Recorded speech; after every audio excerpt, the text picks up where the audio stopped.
Hello, everybody. This is Gerald Celente, and it's Thursday, November 16th. And once again, we're extremely honored to have with us Judge Andrew Napolitano, a real American, a defender of the Constitution, the Bill of Rights, but not only a defender of it, an expert in knowledge of what it is, what it represents, and really how we've lost it. Judge, thanks so much for being on today. Gerald, it's a pleasure to be with you, my dear friend. Thank you for having me. And I love being on with you because what you say and you give, nobody else in your position with the authority and knowledge is doing what you're doing. And you have an article.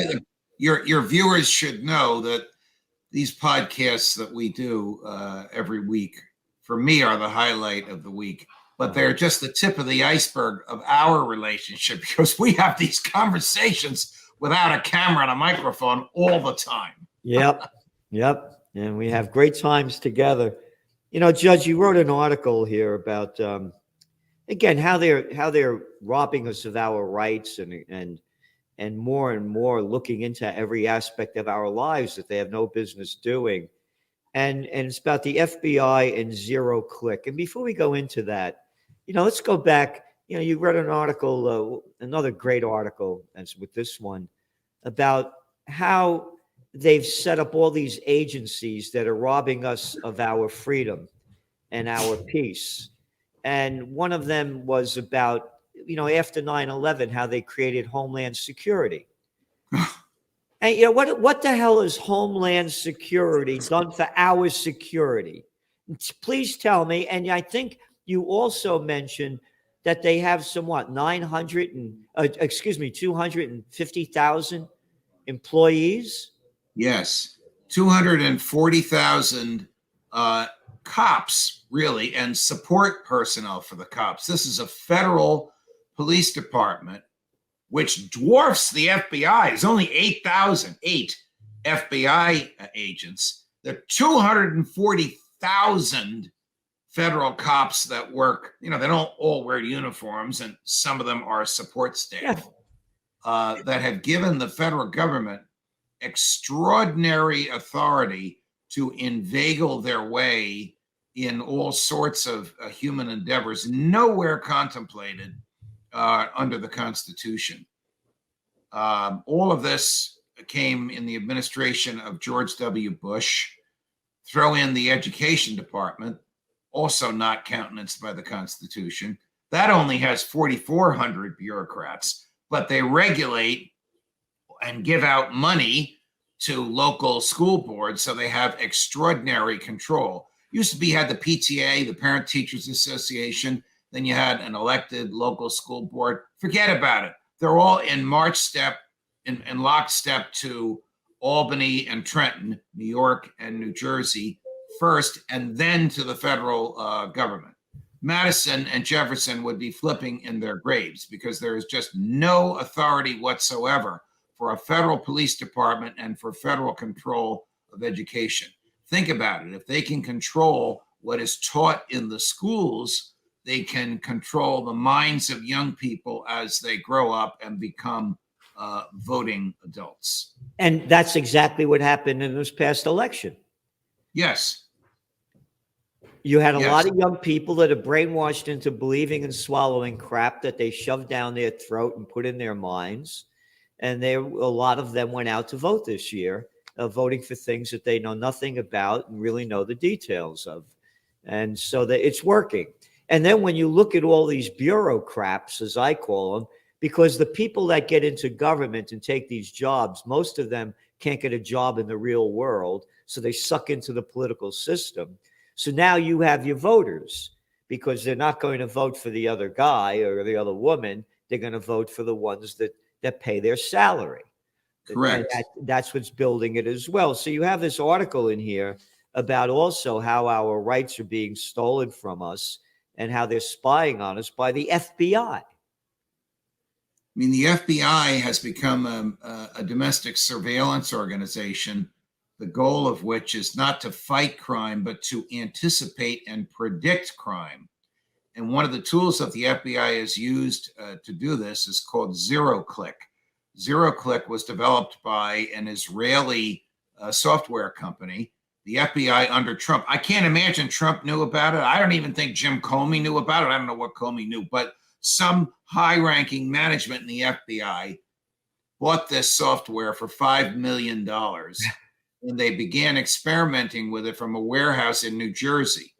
ZeroClick means that the owner of the software can download whatever is in the target's computer, desktop or mobile device, without tricking the target into clicking on it. So they experimented with this. The Senate Intelligence Committee, Senator Ron Wyden, who's a hard lefty, but who is the fiercest defender of civil liberties in the entire Senate right now. He got wind of it, dragged Chris Wray before the Senate Intelligence Committee, testified in secret. Chris Wray, the director of the FBI, said, "Oh, don't worry about it. We just got it because we want to know how it works in case the bad guys use it." Baloney. But the Senate Intelligence Committee fought that nonsense. Then Joe Biden became president. To his credit, he heard about it. He said to the Attorney General, "You're not using it. Get rid of it. It's unconstitutional." So they stopped using it, we thought. Then some reporters filed Freedom of Information Act requests with the FBI, and they got court documents showing that it has been used, emails from high-ranking DOJ and FBI people showing how they showcased this. So now Senator Wyden's saying, well, Director Wray, you misled us under oath. You said it was only bought so you could see how it worked, and now it turns out you're experimenting on unwitting Americans. There's no search warrant here. They just plugged this stuff in. They were in New Jersey. For all I know, they downloaded everything that's from my mobile device. How the hell would I know? They just did this without a search warrant and got all this information about these people, and you misled us under oath. And by the way, your FBI agents have engaged in a conspiracy to perpetrate computer hacking. So you misled us under oath, and your agents are conspiring to commit the crimes that they're supposed to investigate. This is a rogue organization, in my view, uncountenanced by the Constitution. It should be defunded and disbanded. Let the states investigate crimes. It's not a federal function. Was never intended under the Constitution. This is an example of a totalitarian government.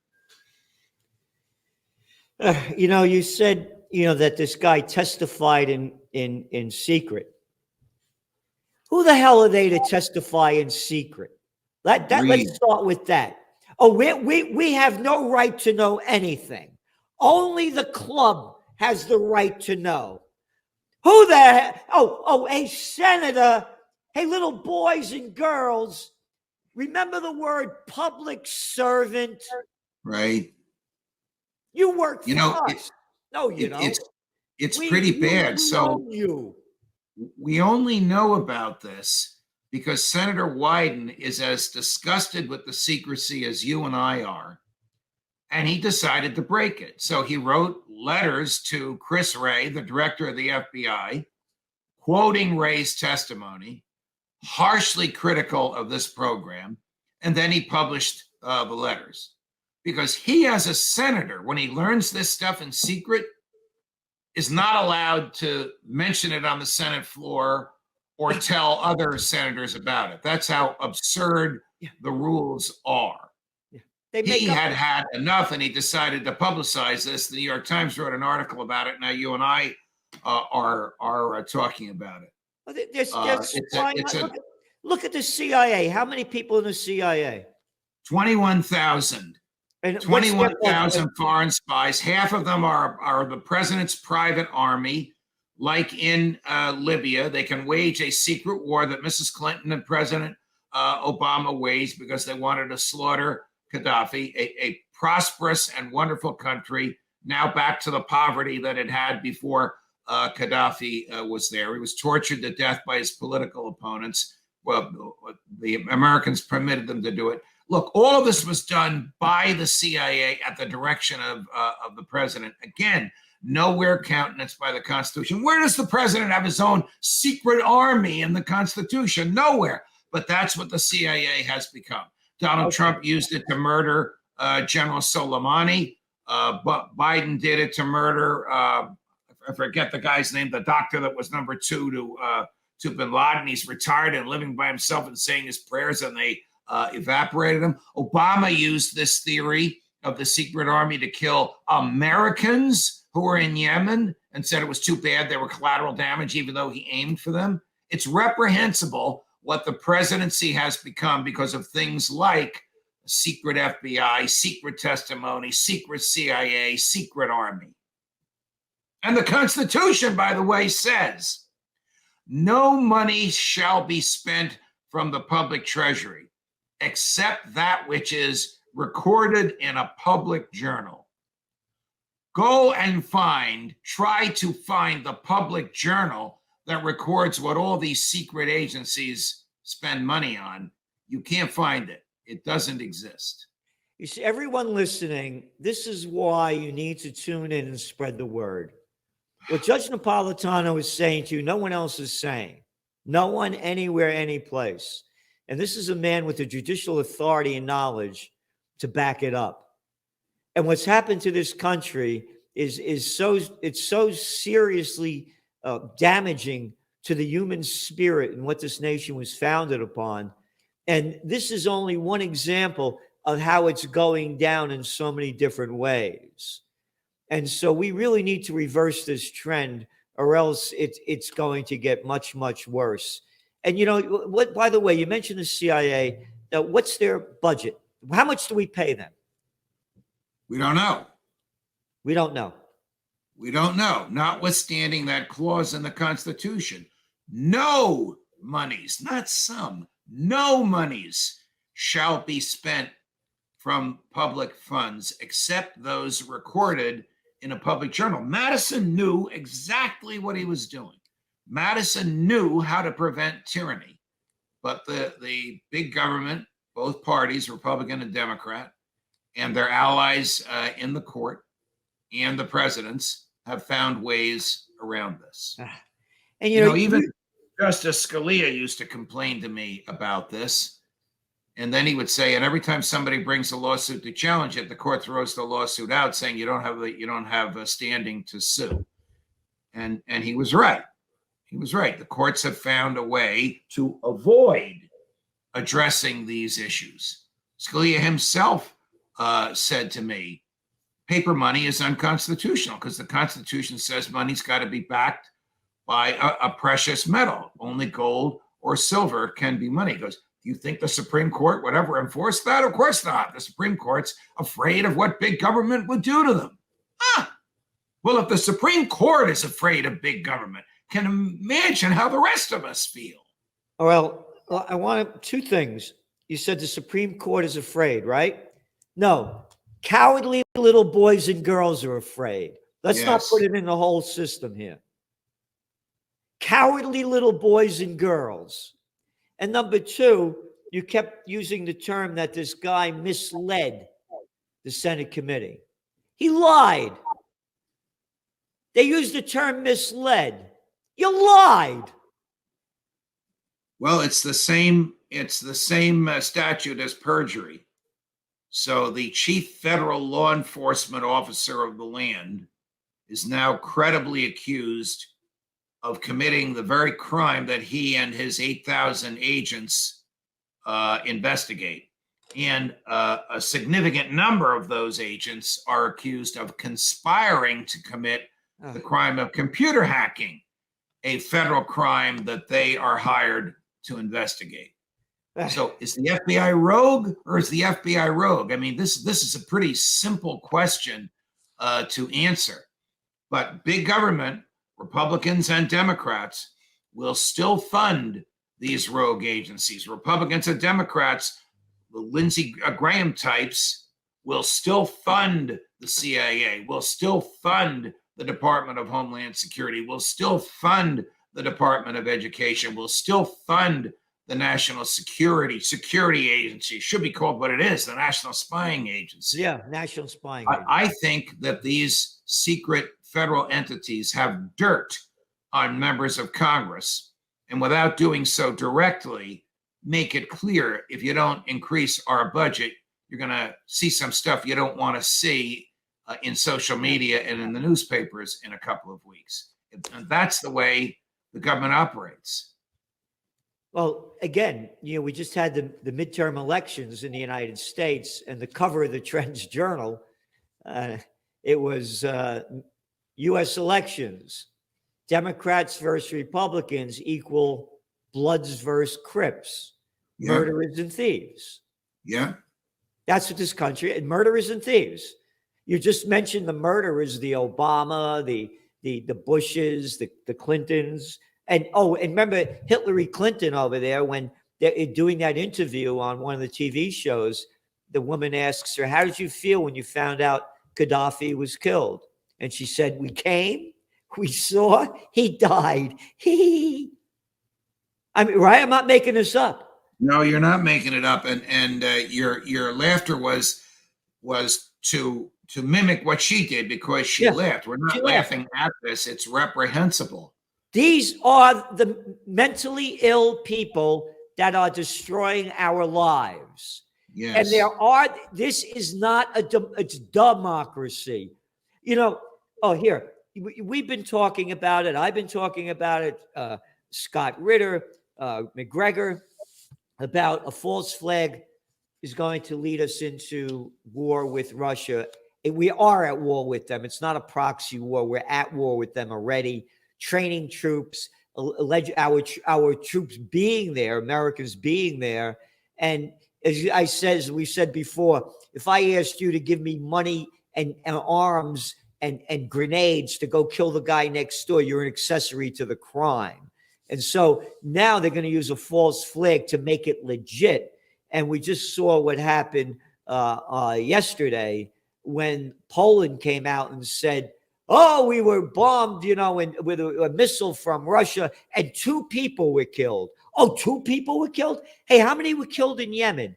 How many were killed in Libya? How many were killed in Afghanistan? How many? 2 people were killed. Oh, my God. The first words out of Biden's mouth, we're going to do everything we can. We will defend Poland. We will defend NATO. You're going there? What kind of country is this when we got one clown saying what we are going to do? So the United States government, as we speak, you and I have talked about this. You don't see it in the New York Times or the Wall Street Journal or CNN or Fox. We have 40,000 troops, 40,000 in Poland at the Polish-Ukraine border, working with 50,000 Polish troops. And the president of Poland has said, we have to get Crimea away from Russia and back to the Ukraine. I mean, this is madness of a very, very high order. This is actually an area where I agreed with Trump for all of his narcissism and ignorance about the government. He was right that we should not be involved in NATO. NATO may have had a vitality in the late 40s, but it should have had a shelf life of 5 or 10 years. Because if this missile was a Russian missile and was aimed at Poland, then we would be legally obliged to enter that war. That would be absurd.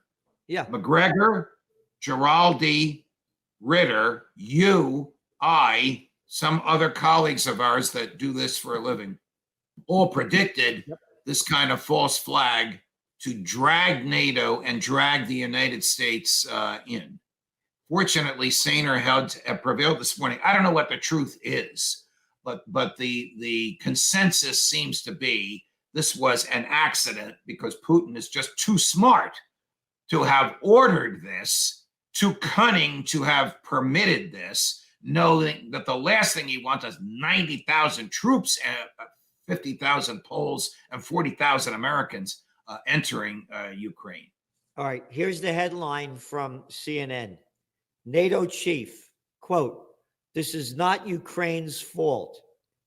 The deadly strike in Poland, deadly strike, the deadly strike they use, right? Killed 2 people, Hundreds of thousands being slaughtered all over the world. Hey, how about what's going on in Tigray? What's Tigray? Is that like a gray tea? No, it's a place in Ethiopia. Oh, tens of thousands of people that were killed, but we won't talk about that. They don't count. Anyway, the deadly strike in Poland was likely fired, you ready? By Ukraine's defense. This is CNN. Ready now for this? Quote,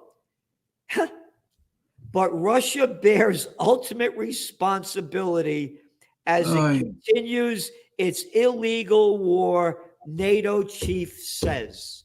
Wait a minute. You say Ukraine fired it, but Russia bears ultimate responsibility?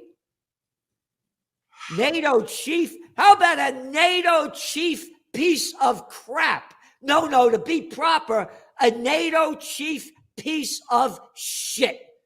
Who are you shoving down your throat that Russia bears responsibility for it when somebody else did it? I mean, this is the mentality of the globalists in Western Europe and in the American State Department. Blame everything on Russia, try to drive Putin from office, and innocents are slaughtered in the process, and we see that happening in Ukraine. Who the hell cares? I mean, this is what their attitude is. I mean, for what he said to have been true, the Ukrainians would have had to have gotten Russian hardware, Russian projectiles, and aimed them at Poland and pretended that it was Russia. You got it. And then for all that to have happened, somehow it's still Russia's fault. Yeah. That Ukraine captured their hardware, captured their missiles, and fired it at Poland. Yeah. I mean, I'm scratching my head. This is the ultimate head scratcher because it's just totally, utterly without belief.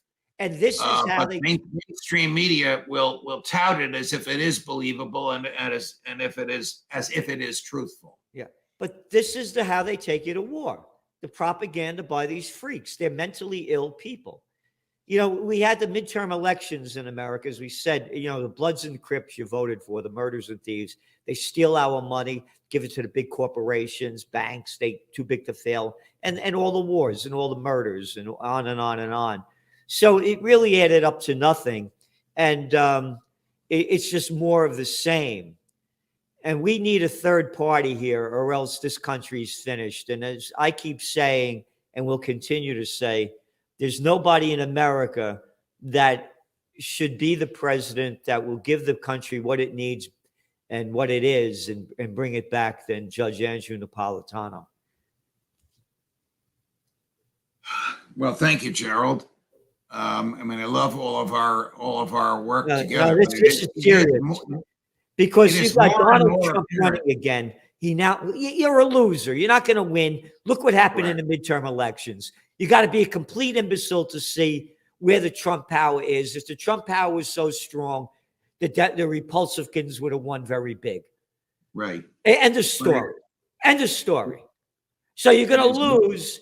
You're going to lose, and the Democrats are going to come back. Right. We need Imagine Joe Biden or Kamala Harris in the White House with huge majorities in both houses of Congress. That's what Trump will visit on us, and the Republicans will visit on us if they are crazy enough to nominate him. If they nominate Trump and he runs against Biden, the issue will not be Biden's incompetence, which it should be. The issue will be Trump's character, personality, and alleged crimes. Yep. And if Republicans want to make that the issue, they're going to get buried. Yep. Now, this is terrible what's going on. We need you, Judge. And everybody, please do what you can to spread the word of freedom, peace, and justice. And remember, the Trends Journal, there's no magazine like it. And we're giving you everything we can, history before it happens. And as Judge Napolitano said, with the whole Ukraine war breaking out, himself, Phil Giraldi, Scott Ritter, McGregor, and others, you know, a few of us have really been on this and given you everything that you need to know what's going on, what's next, and what you need to do. So please spread the word. And Judge, please consider running for president of the United States. We need you. Thank you so much, Gerald. Thank you. Thank you so much, and we'll see you next week.